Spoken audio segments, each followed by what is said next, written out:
Hello friends, നമുക്കിന്ന് വളരെ easy ആയിട്ട് രസം ചെയ്തെടുക്കാം. നമ്മളിത് ചെയ്തെടുക്കുമ്പോൾ രസം പൗഡറൊന്നും ചേർത്ത് കൊടുക്കുന്നില്ലേ, അല്ലാതെയാണ് ചെയ്തെടുക്കുന്നത്. ഇത് ചെയ്തെടുക്കാൻ വേണ്ടി ഞാനിവിടെ ചെറിയുള്ളി എടുത്തിട്ടുണ്ട്. തീരെ ചെറുതായതുകൊണ്ടാണ് ഞാൻ ഇത്രയും എടുത്തിട്ടുള്ളത്. വലിയ ചെറിയുള്ളിയൊക്കെ ആണെങ്കിൽ ഒരു 5 എണ്ണം എടുത്താൽ മതിയാവും. പിന്നെ ഞാൻ 6 അല്ലി വെളുത്തുള്ളി എടുത്തിട്ടുണ്ട്. ചെറിയൊരു പീസ് ഇഞ്ചി എടുത്തിട്ടുണ്ട്. പിന്നെ 1/2 ടേബിൾ സ്പൂൺ കുരുമുളക് എടുത്തിട്ടുണ്ട്. ഇതുപോലെ മുഴുവനായിട്ടുള്ള കുരുമുളക് തന്നെ എടുക്കാൻ ശ്രദ്ധിക്കണേ. പിന്നെ ഞാനിവിടെ നല്ല ജീരകം എടുത്തിട്ടുണ്ട്. നല്ല ജീരകം ഞാൻ 1/2 ടീസ്പൂൺ എടുത്തിട്ടുണ്ട്. അതുപോലെ തന്നെ മല്ലി എടുത്തിട്ടുണ്ട്. പച്ചമല്ലിയാണ് എടുത്തിട്ടുള്ളത്. പച്ചമല്ലി 1/2 ടീസ്പൂണാണ് എടുത്തിട്ടുള്ളത്. അധികമൊന്നും ചേർത്ത് കൊടുക്കുന്നില്ല. ഇനി നമുക്കിതൊക്കെ ഒന്ന് ക്രഷ് ചെയ്തെടുക്കണം. ഇതാ ഞാനിതൊക്കെ ഒരു മിക്സിയുടെ ജാറിലേക്ക് ഇട്ട് കൊടുത്തിട്ടുണ്ട്. ഇനി നമുക്കിതൊന്ന് ക്രഷ് ചെയ്തെടുത്തിട്ട് വരാം.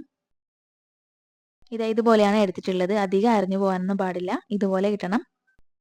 ഇനി നമുക്കിത് മാറ്റി വെച്ച് കൊടുക്കാം. പിന്നെ നമുക്ക് വേണ്ടത് 2 തക്കാളിയാണ്. ഞാൻ ഇതുപോലെ ഒന്ന് കട്ട് ചെയ്തെടുത്തിട്ടുണ്ട്. നല്ല പഴുത്ത തക്കാളിയാണ് എടുത്തിട്ടുള്ളത്. വലിയ തക്കാളിയൊക്കെ ആണെങ്കിൽ ഒരു തക്കാളി മതിയാവും. എൻ്റെ കയ്യിൽ ചെറിയ തക്കാളി ആയതുകൊണ്ടാണ് ഞാൻ 2 എണ്ണം എടുത്തിട്ടുള്ളത്. പിന്നെ മല്ലിയില വേണം. പിന്നെ ഞാൻ കുറച്ച് പുളി ഇതുപോലെ വെള്ളത്തിൽ ഇട്ട് വെച്ചിട്ടുണ്ട്. ഒരു നെല്ലിക്ക വലുപ്പത്തിലുള്ള പുളിയാണ് എടുത്തിട്ടുള്ളത്. അത് ചൂടുവെള്ളത്തിലാണ് സോക്ക് ചെയ്യാൻ വെച്ചിട്ടുള്ളത്. ചൂടുവെള്ളത്തിൽ സോക്ക് ചെയ്യാൻ വെച്ചാൽ പെട്ടെന്ന് തന്നെ ഇത് സോക്കായി കിട്ടും. നമുക്കിനി ഇത് മാറ്റി വെച്ച് കൊടുക്കാം. പിന്നെ ഞാനൊരു പാനിലേക്ക് 1 ടേബിൾ സ്പൂൺ വെളിച്ചെണ്ണ ഒഴിച്ച് കൊടുത്തിട്ടുണ്ട്. എന്നിട്ട് നമുക്കിതിലേക്ക് കടുക് ചേർത്തിട്ടൊന്ന് പൊട്ടിച്ചെടുക്കണം. കടുകൊക്കെ ഒന്ന് പൊട്ടി വന്നാൽ നമുക്കിതിലേക്ക് ഉലുവ ചേർത്ത് കൊടുക്കണം. ഉലുവ അധികമൊന്നും ചേർത്ത് കൊടുക്കുന്നില്ല. കുറച്ച് മാത്രമേ ചേർത്ത് കൊടുക്കുന്നുള്ളൂ. ഇതൊന്ന് പൊട്ടി വരുമ്പോൾ ഞാനിതിലേക്ക് ഒരു വറ്റൽമുളകും കുറച്ച് കറിവേപ്പിലയും ചേർത്ത് കൊടുക്കുന്നുണ്ട്. എന്നിട്ടിത് നല്ല രീതിക്കൊന്ന് മിക്സ് ചെയ്ത് കൊടുക്കാം. ഈ സമയത്തൊക്കെ സ്റ്റൗ ലോ ഫ്ലെയിമിലാണ് ഉള്ളത്. ഇത് നല്ലപോലെ ഒന്ന് മിക്സ് ചെയ്തെടുത്ത ശേഷം നമുക്കിതിലേക്ക് ചതച്ച് വെച്ച മിക്സ് ചേർത്ത് കൊടുക്കാം. എന്നിട്ടിത് നല്ല രീതിക്കൊന്ന് മിക്സ് ചെയ്തെടുക്കണം. നല്ല മണാട്ടോ ഇത് മിക്സ് ചെയ്തെടുക്കുമ്പം തന്നെ. ഇത് നല്ലപോലെ ഒന്ന് മിക്സ് ചെയ്തെടുത്ത ശേഷം നമുക്കിതിലേക്ക് തക്കാളി ചേർത്ത് കൊടുക്കാം. എന്നിട്ടിത് നല്ല രീതിക്കൊന്നുകൂടെ മിക്സ് ചെയ്തെടുക്കണം.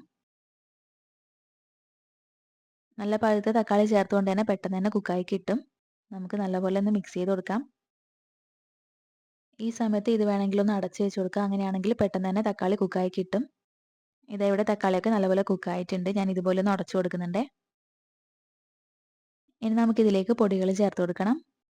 ഞാനിതിലേക്ക് ഒരു 1/4 ടീസ്പൂണിനേക്കാൾ കുറവ് മഞ്ഞൾപ്പൊടി ചേർത്ത് കൊടുക്കുന്നുണ്ട്. പിന്നെ 1/4 ടീസ്പൂൺ മുളക് പൊടി ചേർത്ത് കൊടുക്കുന്നുണ്ട്. 1/4 ടീസ്പൂണിനേക്കാളും കുറച്ച് കുറവ് മല്ലിപ്പൊടിയും ചേർത്ത് കൊടുക്കുന്നുണ്ട്. നമ്മൾ ചതച്ചെടുത്തതിൽ പച്ചമല്ലി ഉള്ളത് കൊണ്ടാണ് ഇത് കുറച്ച് മാത്രം ചേർത്ത് കൊടുത്തത്. പച്ചമല്ലി ചേർത്തിട്ടില്ലെങ്കിൽ 1/2 ടീസ്പൂണോളം മല്ലിപ്പൊടി ചേർത്ത് കൊടുത്താൽ മതിയാവും. പിന്നെ പൊടികളൊക്കെ ചേർത്ത് കൊടുക്കുമ്പോൾ സ്റ്റൗ എപ്പോഴും ലോ ഫ്ലെയിമിൽ വെക്കാൻ മറക്കരുതേ. പിന്നെ ഞാൻ ഇതിലേക്ക് 1/4 ടീസ്പൂൺ കായപ്പൊടി ചേർത്ത് കൊടുത്തിട്ടുണ്ട്. എന്നിട്ടിത് നല്ല രീതിക്കൊന്ന് മിക്സ് ചെയ്തെടുക്കണം. ഇത് നല്ലപോലെ ഒന്ന് ഞാൻ മിക്സ് ചെയ്തെടുത്തിട്ടുണ്ട്. നമുക്കിനി ഇതിലേക്ക് പുളിവെള്ളം ചേർത്ത് കൊടുക്കാം. നമ്മൾ നേരത്തെ സോക്ക് ചെയ്ത് വെച്ച പുളിയില്ലേ, അതിൻ്റെ വെള്ളമാണ് ചേർത്ത് കൊടുക്കുന്നത്. ആ വെള്ളം മുഴുവനായിട്ടും ചേർത്ത് കൊടുത്തിട്ടുണ്ട്. നിങ്ങൾ തക്കാളി കുറച്ചേ എടുക്കുന്നുള്ളൂ എങ്കിൽ പുളിയുടെ അളവ് കൂട്ടണേ. എന്നിട്ട് ഞാനിത് നല്ല രീതിക്കൊന്ന് മിക്സ് ചെയ്ത് കൊടുക്കുന്നുണ്ട്. പിന്നെ ഞാൻ ഇതിലേക്ക് വെള്ളം ചേർത്ത് കൊടുക്കുന്നുണ്ട്. ചൂടുവെള്ളം തന്നെ ചേർത്ത് കൊടുക്കാൻ ശ്രദ്ധിക്കണേ. ഞാനിവിടെ 2 ഗ്ലാസ്സിൽ വെള്ളമാണ് ചേർത്ത് കൊടുത്തിട്ടുള്ളത്. എന്നിട്ടിത് നല്ല രീതിക്കൊന്ന് മിക്സ് ചെയ്ത് കൊടുക്കാം.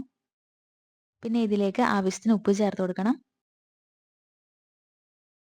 എന്നിട്ടിത് നല്ല രീതിക്കൊന്ന് മിക്സ് ചെയ്ത് കൊടുക്കാം. ഇനി ഇത് നല്ല രീതിക്കൊന്ന് തിളച്ച് വരണം.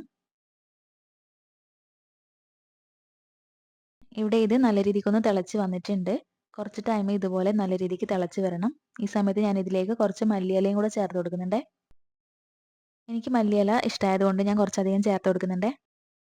നിങ്ങൾക്ക് അധികം താല്പര്യമില്ലെങ്കിൽ കുറച്ച് മാത്രം ചേർത്ത് കൊടുത്താൽ മതിയാവും. തീരെ ചേർത്ത് കൊടുക്കാതിരിക്കരുത്. മല്ലിയില ചേർത്ത് കൊടുക്കുമ്പോൾ നല്ലൊരു ഫ്ലേവറാണ്. ഇത് നല്ലോണം തിളച്ച് വരുമ്പോഴാട്ടോ ഇതിന് നല്ലൊരു ടേസ്റ്റ് വരുന്നത്. ഇതൊരു 5 മിനിറ്റെങ്കിലും നല്ല രീതിക്കൊന്ന് തിളക്കണം. ഉപ്പ് നോക്കിയിട്ട് ആവശ്യമാണെങ്കിൽ ചേർത്ത് കൊടുക്കണേ. ഞാൻ ചേർത്ത് കൊടുക്കുന്നുണ്ട്. ഇതാ നമ്മുടെ രസം ഇവിടെ റെഡി ആയിട്ടുണ്ട്. ഞാൻ സ്റ്റൗ ഓഫ് ചെയ്ത് കൊടുക്കുകയാണേ. ലാസ്റ്റ് ഞാൻ കുറച്ചുകൂടെ മല്ലിയില ചേർത്ത് കൊടുക്കുന്നുണ്ട്. ഇങ്ങനെ ചേർത്ത് കൊടുക്കണം നിർബന്ധമൊന്നുമില്ല. താല്പര്യമുണ്ടെങ്കിൽ മാത്രം ചേർത്ത് കൊടുത്താൽ മതിയാവും.